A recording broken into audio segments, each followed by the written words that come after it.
The Bahamian government announces plans to set up an independent body to help fund home and building repairs for residents who were impacted by Hurricane Dorian. And in sports, India women bounced back to level the ODI series after beating West Indies women by 53 runs. I'm Ricardo Roberts and this is Caribbean in 10 for Monday, November 4th, 2019. I'll be back with the details after the break. The CSME. What's in it for me? You are invited to a public town hall session on the CARICOM single market and economy, featuring the Prime Minister of Barbados, the Honorable Mia Mottley, the CARICOM Secretary General, Ambassador Erwin LaRocque, along with other panelists, at the Walcott Warner Theatre in the Errol Barrow Center for Creative Imagination on the UWI Caville campus from 6 to 8 p.m. on Monday, 4th November 2019. A public town hall on the CSME, broadcast live throughout the region via the Caribbean Media Corporation and UVTV. A production of the CARICOM Secretariat in collaboration with the Caribbean Development Bank, the Government of Barbados, the University of the West Indies, and UVTV. Let me start with you, Mr. Wimstow. What would need to happen? You say you support this. What needs to be built first? Well, cities are more than buildings, as has been said here. And unfortunately, we're not hearing the discourse about the other things. Public space, public parks, proper pedestrian-friendly streets, a general... What's that? It's streets with proper sidewalks.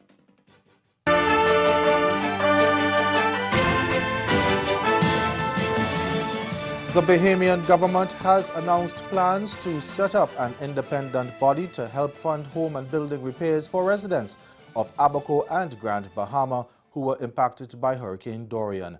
Prime Minister Dr. Hubert Minnis told a news conference the Bahamas National Recovery and Reconstruction Trust Fund will provide vulnerable residents with up to $10,000 in grant money per household to assist families with building supplies, labor, or a combination of both. He said the fund will receive applications from Bahamians in need and work with pre-selected contractors and project managers to pre-approve applications, inspect homes, and disburse funds directly to contractors or suppliers. Minnis said the fund is expected to complement other public and private initiatives to get displaced residents back into their homes as quickly as possible. Dominica's Prime Minister Roosevelt Skerrit has disclosed that the People's Republic of China will finance construction of an international airport in the island. Last week, he announced that a friendly government had agreed to fully fund the project. And in his Independence Day address yesterday, Skerrit gave more details as promised. He said that following consultation with an international firm, a site has been identified for the airport in the northeast of the island. The Prime Minister said he met with an envoy from the China government on the matter last week, and they gave the commitment to build the airport. This week, we visited the site, and on 8th of November, they will send a team to review what we have done so far and to look at the next steps. So, my dear friends, with the solid support of the People's Republic of China, Dominica will have its international airport, and we expect that works will begin in earnest in 2020, the year of our Lord.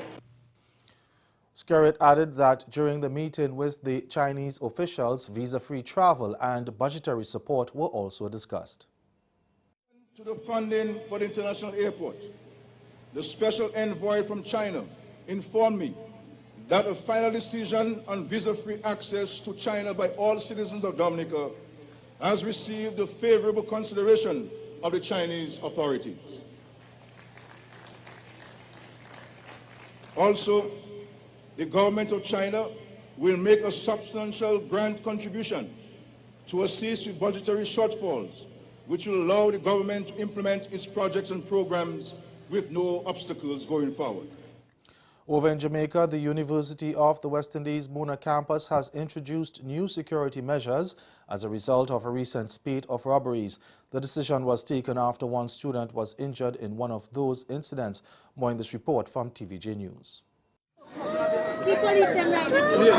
Screams from Monday's incident in which a female student was severely cut with a knife while being robbed. Every year we do this. Una say, come to this, follow protocol, give us your concern. I've been giving concerns. We all been giving concerns. No. How am I going to have faith in a system that should protect me when the people can't even walk or protect themselves? No, I'm trying to decide whether we have guards or we have watchmen. At a joint hall meeting on Thursday, the new head of campus security, Norman Haywood, admitted there were challenges, even though the campus police were quick on the scene. The car that person was traveling in, two of them, that car got off campus because there was a gap in the communication between where it happened and the post office gate where the car exited. Since then, security personnel have been redeployed. There's also a new policy for motorcycles entering the campus of the UWI. And stay with us, your Midday Sport is next. The CSME. What's in it for me?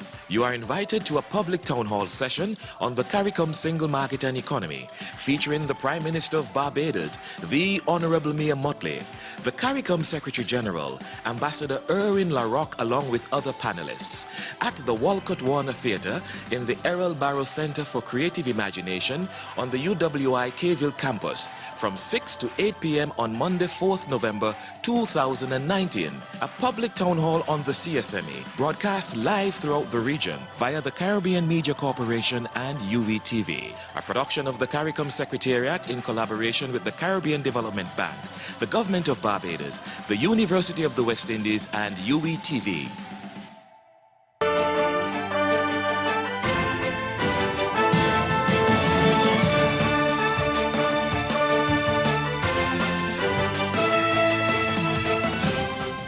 Welcome back. It's now time for sport. India women bounced back to level the ODI series after beating the West Indies women by 53 runs at the Sir Viv Richards Cricket Ground in Antigua yesterday.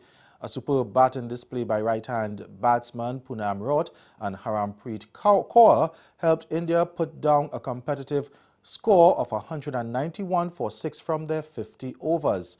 Raut posted 77 of 128 deliveries, while Kaur added 46 from 52.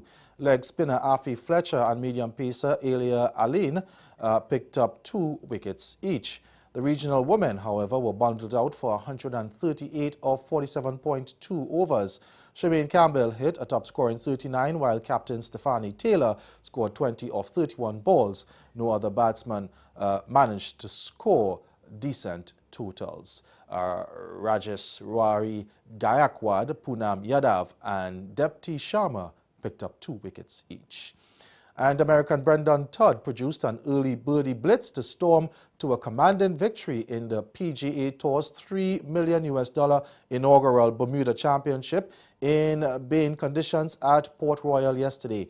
Todd, world number 525, equaled fellow American Scotty Scheffler's first round course record 62 to beat overnight leader Harry Higgs, also of the US, by 4 strokes, and would have set a new mark if he had not bogeyed the final hole. Todd, who finished on 24 under par 260, birdied 7 of his opening 8 holes to take charge, as Higgs, holding a 2 overnight shot advantage, faltered, making a 1 over par after a double bogey 7 on the 7th. That's Caribbean in 10. Join us again at 6:30 for Caribbean News 9. Good afternoon.